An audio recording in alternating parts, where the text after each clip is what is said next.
we're finally shipping AD20. We're getting a bit of a weird start to the day. I'm pretty much back to normal. There's a ton of like college students with hard hats walking around. Kind of strange, but there's a school of forestry. It makes me realize I think I only barely even understand what forestry is. It's like they look for like dead trees and stuff. Make sure forests aren't gonna burn down. I don't know how to care for forests. You know, I think I'm not one of these people that hates Gen Z at all. I feel like I kind of understand them in a lot of ways. One thing I really don't understand is that Gen Z thing of like walking around with earbuds, especially when you're like crossing the street and stuff. Every time I cut through campus like this, there's somebody with like headphones on that's like, you know, darting in front of my car, like almost getting hit sometimes. That's just a thing, that's a thing we would never do. We had Walkmans back in the day, or like, I mean, people probably did do it, but mostly you were only having the headphones in when you're on the sidewalk. If you're about to cross the street and stuff, you took that out. Like, a lot of you are older than me. You can back me up on this. Those 80s babies out there, like, you know what I'm talking about. Like, people got hurt back in the day. We fell out of trees. We skinned our knees and stuff. We knew that you could get creamed by a car.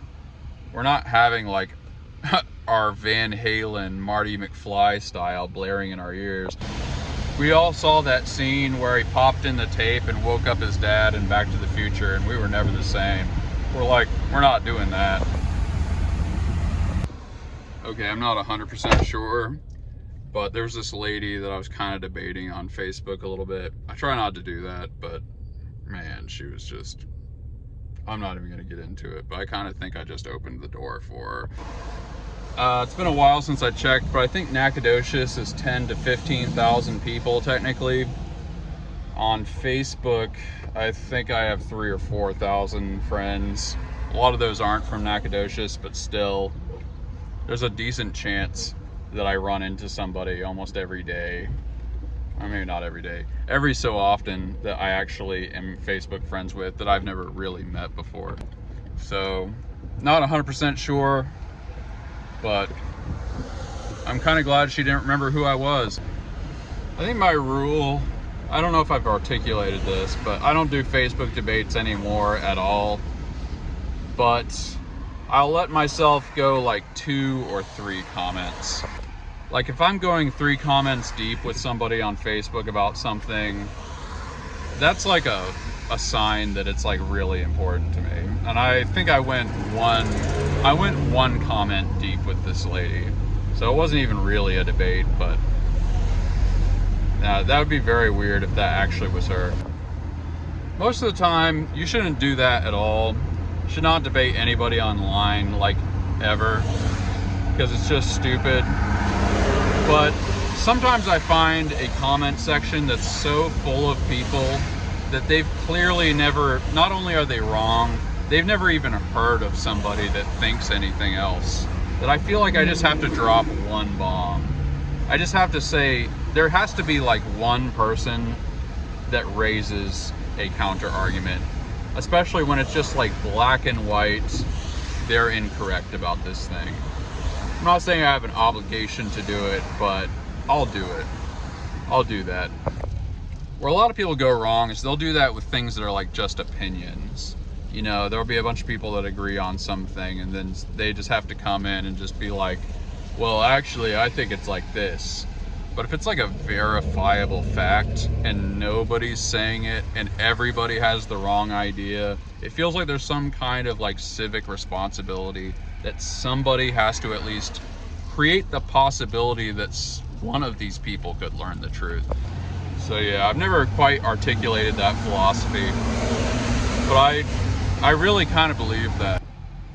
Oh yeah, in case you're thinking I would change what I said if I knew I was going to bump into them in public, no. Everything I say online, including in these videos, I kind of run it through this filter of like, would I say this to an actual person who's right in front of me? which, by the way, you should do that. Don't say stuff online or in comment sections or whatever that you wouldn't like say to the actual person. It's a real good rule of thumb. All right, I feel well enough to eat tacos, so that's what we're doing.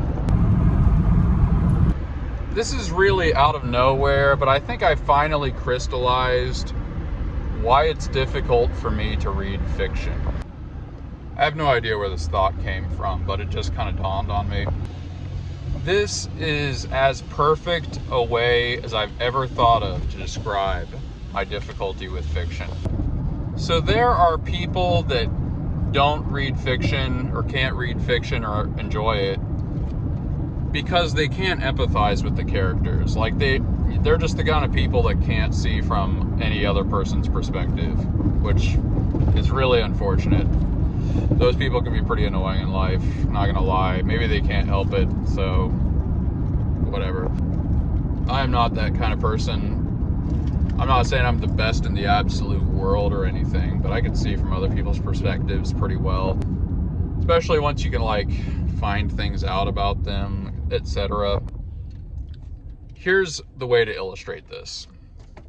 If you're listening to some like true crime podcast or reading about something like that, you know, you can ask any question. There's no limit on the questions you can ask to understand the people's motivation. Like if you're watching a Ted Bundy thing, you know, it's like ask whatever questions to yourself you want about Ted Bundy. You could ask about like his childhood experiences, how that may have shaped him. You know, you can ask about like his psychology, his personality factors, anything. There's no list of things you can't ask about Ted Bundy. There's no limit to how deeply you can try to understand Ted Bundy's motivation. However, in a novel, once you start asking questions like that about the characters, people inevitably are just going to say that's their motivation. Like, well, why would they want to move to Scottsdale? Why would Timmy want to run away from home? It's like, you just don't get to ask those questions. And like, that doesn't make any sense to me, because people don't just do things. People don't just like do things. Now, of course, it's worth saying, of course, that like a real writer, you know, thinks about that and they make their characters deep. And like, you can get to something that's sort of close to reality, but like most people that are even pretty famous authors don't do that. And it's like, dude, even if the characters are fleshed out such that you can ask questions like that, then other stuff isn't. And the thing really is, like, if it's a very fictional world and you're just making things up about everything, I don't know how to really deeply understand it. I'm not the person that just, I mentally can't accept the answer. It's just that way. That's just how it is. That's not a thing that works in my brain. My brain just cannot compute as a explanation, just accept it. Like, my brain won't do that. Maybe if it's about something that's not super relevant, but if we're talking about like the characters or the setting or the plot or some organization in the story, it's like saying just accept it doesn't work for me. See, if I'm reading something about an era in the Coca-Cola Corporation's history, I can analyze that endlessly. And it's never going to be, nobody's ever going to tell me, hey, that's just what they did. They just wanted to expand to the next city. It's like, nobody's going to tell you that. But if it's like some corporation in a novel or some empire in some story, and then you point out, like, I don't even really think it makes sense to do that. Like, why would they want to do that? Then you're just asking questions you're not supposed to ask. And then people will get mad at you because like, oh, you're ruining the story, when it's like, that is how I understand things. That's what understanding things is. Reality is this thing that we like have to ask questions to understand. That's what understanding is. I don't know. Yeah, that's what it is about fiction. It's that it's just not deep enough. Like, pretty well written fiction can be fairly deep, but there's always something that just like, it's like important and you just don't get to understand it. And nonfiction is not that way. Reality is something you can just interrogate endlessly. There's always going to be more to understand in it because it's reality. Like, that's why fiction doesn't work for me. Anyway, I'm about to understand these tacos. It's good to be back, Kings. Actually not sure whether I could eat 8, but they're gonna save them for later. They gave us the dual plate setup today. Oh yeah, taco time, baby. Ooh, yes, yes. Good to be back. Oh man, it's really coming down. All right, we're gonna try an experiment here. We're using one of these guys on an S5. We had real good results on the smaller printers. So this might be kind of like the cheapest possible option to dramatically increase print quality. We're gonna see how it goes. You're about to see some of the driest plastic ever. This stuff has been cooking for days. Not a single water molecule. All right, we got stuff rolling. It rained bad enough that the lights flickered, but thankfully the power did not go out. Since I've been so shut in, I think we're gonna take a walk. It's a little breezy though, and that means that we are going to break out a future classic. Long-time viewers will remember this. See, if I had an expensive editing team, we would do one of those black and white fade backs to the thrifting episode where I got this absolute gem, but I don't. I knew there would be a day that was just a little bit cold out, a little breezy out, a little chilly, and that this was gonna be the perfect thing. Oh yeah. By the way, I think we figured out this is a square dancing organization that doesn't exist anymore. Honestly, this thing is like insanely comfortable. I could like fall asleep in this. It's like a silky pillow. This thing's so comfortable, I feel like I'm on my way to beat up Daniel LaRusso. Definitely looking at me funny. This is good. Honestly, made me a little winded. I'm most of the way normal, but those lung muscles and stuff are still a little lethargic. All right, we did an upgrade on this bad boy. He's been out of the game for a good while, but these things they're kind of working miracles. Best $7 I've ever spent. We taped the lines on the milkshake. We're gonna do the white layer and do the straw, and this guy's gonna be ready to go. Okay, let's get some thingies painted. Okay, lights were flickering, and I think the power did basically go out. All right, well, we're gonna see what it ruined. Come on, baby, come on. Please tell me our tart is not finito. And this has resumed perfectly. Boy, is that what you want to see? All right, this didn't have very far to go. It looks like it's actually doing okay. Let's see if our third gator is gonna be okay. You kind of can never really tell till it's done a few layers. This one looks probably all right. Oh, come on, baby, please. Does it appear to be tracking? I think so. I think we just barely saved the tart. Is this D20 going to complete? Sometimes you can align it even if it misaligns a little bit. That's pretty bad though. Yeah, for this bad an alignment, since we're at the beginning, we're just gonna restart this. Very sadly, this one doesn't have print resume. We've wasted the beginning of a perfectly serviceable coffee cup. Whenever something fails because of a power outage, I like to wait at least a couple hours before restarting it. Like if the power is going to be out, usually happens around the same time. It's not even, that's the thing that's weird about it. It's not even like storming or raining or anything. It was like 7 hours ago. All right, time to paint this guy copper.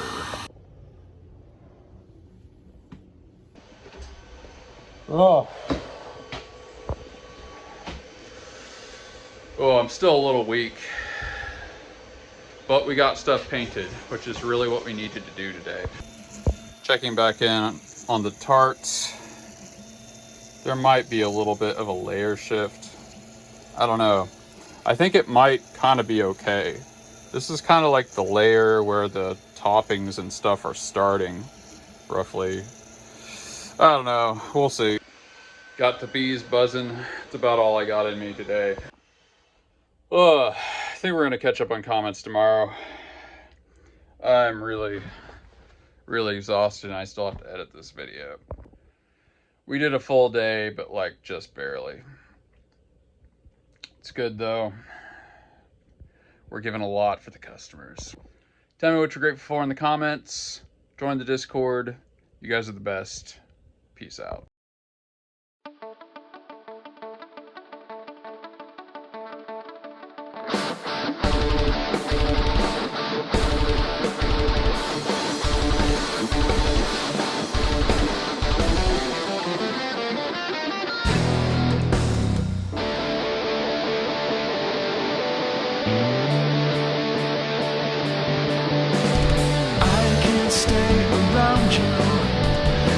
Say what I need.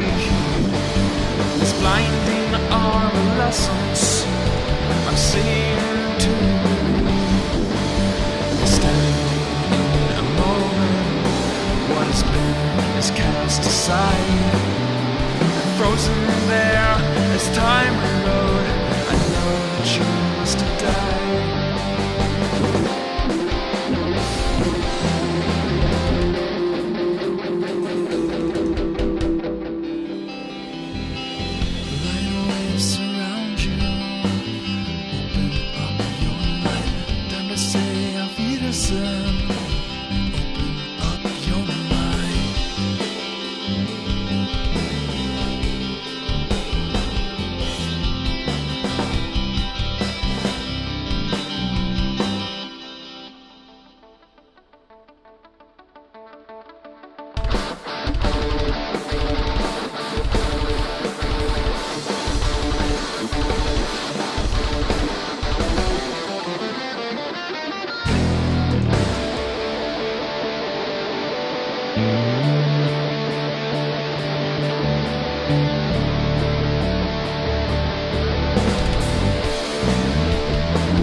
Everything I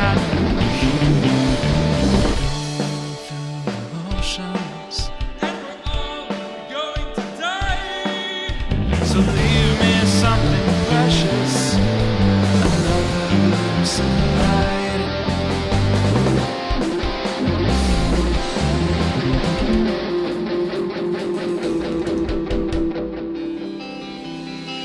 Allow your waves surround you.